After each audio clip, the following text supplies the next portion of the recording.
چی میگفتی؟ بنویس. ما رو دیوونه و رسوا کردی آلیته، ما رو آواره صحرا کردی آلیته. آخه ما واسه خودمون معقول آدمی بودیم، دست کم هرچی که بود آدم بیغمی بودیم آلیته. سر و سامون داشتیم، کس و کاری داشتیم. هی دیگه یادش بخیر. ننمون جورابمون وصله میزد، ما رو نفرین میکرد.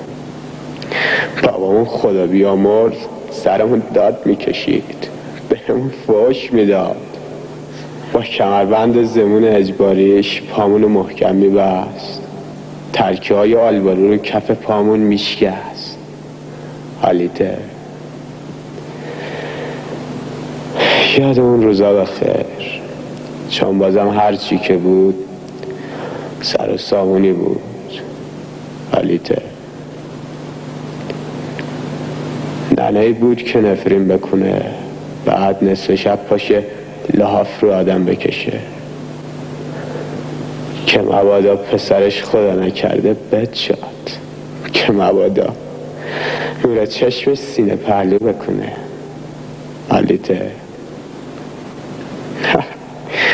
بابایی بود که گاه و بیگاه سرمون داد بزنه، با همون دعوا کنه، پامونو فلک کنه، بعد صبح زود پاشه ما رو تو خواب بغل کنه.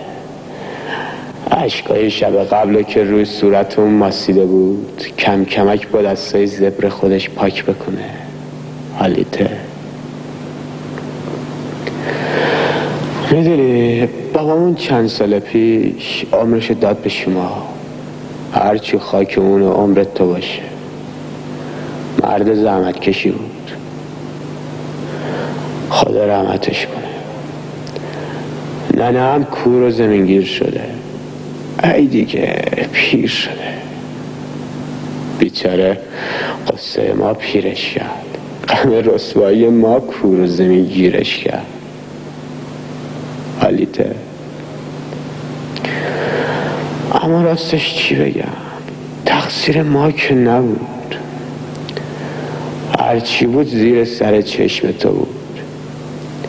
یک کارت تو راه ما سبز شدی، ما رو عاشق کردی، ما رو مجنون کردی، ما رو داغون کردی حالیته. آخه آدم چی بگه قربونتم. حالا از ما که گذشت، بعد از این اگر شبی نصف شبی به کسونی مثل ما قلندر و مست و خراب تو کوچه برخوردی، اون چشا رو هم بذار، یا اقلن دیگه ریختی بهش نگاه نکن. آخه من قربون هیکلت برم، اگه هر نگاه بخواد اینجوری آتیش بزنه پس باز تمام دنیا تا حالا سوخته باشه. بچه‌ها سلام. سلام.